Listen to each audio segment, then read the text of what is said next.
Alam mo, Susan, ika nga, good shoes take you to good places. Aba, lalo na siguro kung matibay yan, mas marami ka pang pwedeng mapuntahan, di ba, Kuya Kim? Pwedeng-pwede ka nga raw rumampa habang nakakatulong sa kalikasan dahil may eco-friendly shoes na ngayon na pwedeng gamitin. Yan ang kwentong inalam ni Mark Salazar.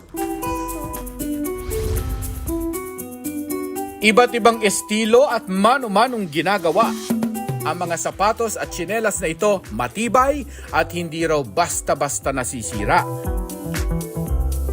Pero kung kailangan ng palitan sa kalumaan, makakalikasan pa rin daw dahil gawa ito sa retaso, abaka at niyog.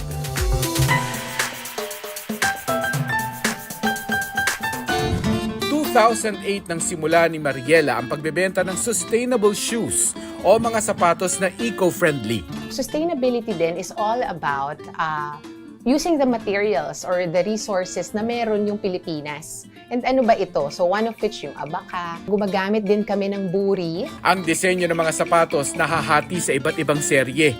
Depende sa materyales na ginamit. Ang Retaso series gawa sa pinagtabasa na maong mula sa pabrika ng pantalon. Our manufacturers come from our shoe capital of the Philippines, Marikina. And also, meron na rin tayo niyan sa Liliw, Laguna. Agaw pansin din ng Arena series na gawa naman sa mga lumang sako ng arena. Mayroon din silang Fiesta at Siargao series na sumasalamin naman sa kultura ng iba't ibang probinsya. Mabibili ang kanilang eco shoes sa halagang 1,000 hanggang 1,400 pesos. Dahil dito, natutulungan natin yung mga artisans natin, mga handcraft made instead of machine made siya. Mas may puso sa paggawa ng produkto. Dapat alam mo na ang mga itinatapong sapatos at tsinelas na gawa sa plastic ay inaabot ng 1,000 taon bago mabulok. Ang mga gawa naman sa natural na materyales gaya ng abaka ay maaaring mabulok sa loob ng 25 hanggang 80 taon. Ang problema sa basura ang nakita ni Camille nang magtrabaho siya sa hotel industry noon.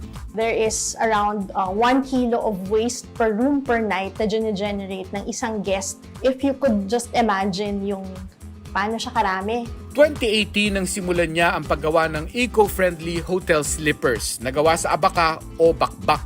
Posible naman pala na we can actually create our own version of an eco-friendly slippers without importing from other countries. Nakilala ni Camille ang ilang komunidad sa Bicol na kumukuha ng mga abaka o bakbak. We have the Kabihog tribe. Sila po yung nagko-collect mismo nung bakbak. Kalaunan ay gumagamit na rin sila ng coco coir o bunot ng niyog at ibang materyales mula sa kalikasan. So meron tayong banana. We use banana bark. We even use grass flowers, yung mga nakikita mo lang talaga sa tabi-tabi. Katuwang ni Camille ang ilang artesano ng iba't ibang produktong Pilipino at person with disability sa paggawa ng mga sapatos. Dinadala ang mga materyales sa paggawaan ng sapatos sa Gumaca, Quezon. We were able to deliver around 15,000 pairs of grinelas already to various hotels. Mabibili ang mga eco-friendly footwear ni Camille online. For the hotel slippers, around 200 to 500 pesos per pair. While for the shoes, our Grinelas fashion line, that would range from around 1,500 to up to 5,000 pesos. Because we also do bespoke or yung customized. Hindi makalalabas ng bahay ang isang tao na walang pansapin sa paa. Sapatos man yan o tsinelas. Pwedeng irampa habang nakatutulong sa kalikasan. Ako si Mark Salazar. At yan ang kwentong dapat alam mo.